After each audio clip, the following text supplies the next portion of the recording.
বিরোধী দলীয় নেতা কোনোদিন যায় নাই শহীদ মিনারে, এই প্রথম গিয়েছে।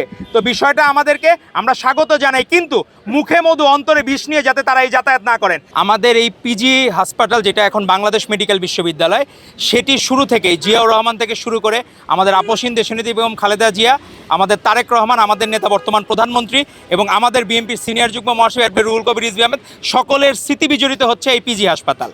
তো এই পিজি হাসপাতালে সকলের স্মৃতি যেহেতু বিজড়িত, তো এখানে আমাদের কাছে মনে হয়েছে যে এখানে যদি আমরা আয়োজনটা করি তাদের দোয়ার জন্য, তাহলে বিষয়টা বাস্তবিক হবে এবং যৌক্তিক হবে।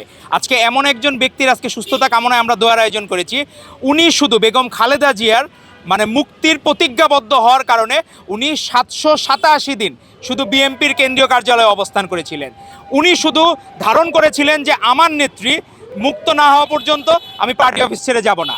সেই ধারণ থেকে শুরু করে 2018 সালের 30শে জানুয়ারি উনি যখন পার্টি অফিসে ঢোকেন, পরবর্তীতে বেগম খালেদা জিয়া 8ই ফেব্রুয়ারি মিথ্যা মামলায়, বানোয়াট মামলায় তাকে কারাগারে নিক্ষিপ্ত করে ফ্যাসিস্ট হাসিনা।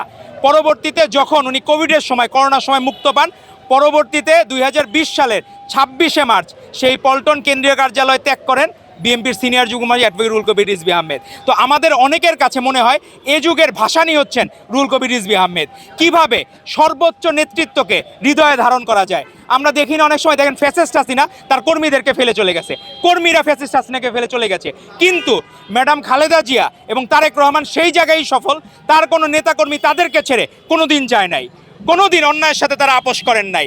এরশাদের বন্দুকের গুলি বিদ্ধ হয়েছিলেন 1984 সালের 22শে ডিসেম্বর অ্যাডভোকেট রুহুল কবির রিজভী আহমেদ, কিন্তু তাকে সেখানে পথরোধ করতে পারে নাই। দেশপ্রেমের যাত্রা, উনি অগ্রগামী ছিলেন, প্রতিটি আন্দোলন সংগ্রামে তার ভূমিকা ছিল প্রশংসনীয়। আজকে উনি যে নিজের নেত্রীর প্রতি যে ভালোবাসা দেখাচ্ছেন, শ্রদ্ধাবোধ দেখিয়েছেন, 787 দিন নিজের ফ্যামিলিকে স্যাক্রিফাইস করে যেভাবে থাকা যায়, এটি আমাদের ভবিষ্যৎ প্রজন্মের জন্য আদর্শ। ভবিষ্যৎ প্রজন্ম যদি বলা হয় যে আপনি কেমন মজলুম রাজনীতিবিদ হতে চান, তাদের কাছে আদর্শের নাম হবেন মাওলানা আব্দুল হামিদ খান ভাসানী, শহীদ রাষ্ট্রপতি জিয়াউর রহমান বীরত্তম, খালেদা জিয়া, তারেক রহমান, পরবর্তীতে আসবে রুহুল কবির রিজভী আহমেদের মতো নাম। তারা দেশকে এবং তার নেতাকে যেভাবে হৃদয়ে ধারণ করেন, সেটি আমাদের প্রত্যেকটা ছাত্রদল নেতাকর্মীর উচিত সেভাবে ধারণ করা। আজকে আমাদের প্রধানমন্ত্রী তারেক রহমান, উনি কথা দিয়েছিলেন ফ্যামিলি কার্ড করবেন। উনি নিজে প্রজ্ঞাপন জারি করেছেন, ঈদের আগে হয়তো আনুষ্ঠানিকভাবে আমরা ফ্যামিলি কার্ডের যাত্রা শুরু হবে। খাল খনন শুরু হয়ে গেছে, বৃক্ষরোপণ শুরু হয়ে গেছে। যুব ও ক্রীড়া মন্ত্রণালয় থেকে যারা কর্মসংস্থানের ব্যবস্থা করা দরকার, সেখানে ফ্রিল্যান্সিংয়ের ভিত্তিতে কাজ শুরু হয়ে গেছে। ইমাম মুয়াজ্জিমদের এবারই হচ্ছে ঈদের ভাতা দেওয়া হবে। তো কথা দিয়ে কথা রাখার যে চর্চা, এই চর্চা জিয়া পরিবারের প্রত্যেকটা জায়গায় জীবন দিয়ে কথা রেখেছেন বেগম খালেদা জিয়া। তারই যোগ্যোত্তরসূরি আমাদের তারেক রহমান। আজকেও সচিবালয়ে উনি 9টা 5 মিনিটে প্রবেশ করেছেন। গতকাল ছুটির দিন ছিল, তিনি সেখানে অফিস করেছেন। তো দেশকে ভালোবেসে বাংলাদেশ ভবিষ্যতেই ফার্স্ট অল কান্ট্রি হবে, সেটি আমাদের প্রত্যাশা থাকবে।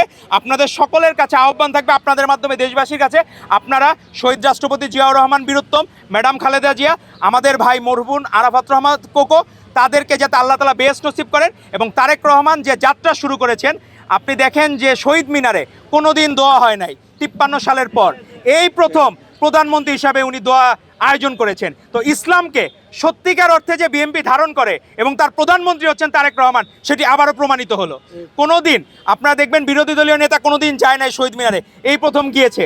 তো বিষয়টা আমাদেরকে আমরা স্বাগত জানাই, কিন্তু মুখে মধু অন্তরে বিষ নিয়ে যাতে তারা এই যাতায়াত না করেন। তারা যাতে সত্যিকার অর্থেই বাংলাদেশের শহীদদের, ভাষা শহীদদের, মুক্তিযুদ্ধের শহীদদের, 24-এর গণঅভ্যুত্থানের শহীদদের যাতে মন থেকে ধারণ করেন, যেটি ধারণ করছেন আমাদের নেতা তারেক রহমান প্রধানমন্ত্রী। ওনার এই যাত্রা শুভ হোক এবং ওনার নেতৃত্বে বাংলাদেশ ইনশাল্লাহ স্বপ্নের, সাম্য ও মানবিক বাংলাদেশ গড়ে উঠবে ইনশাল্লাহ। আপনাদের সকলকে ধন্যবাদ।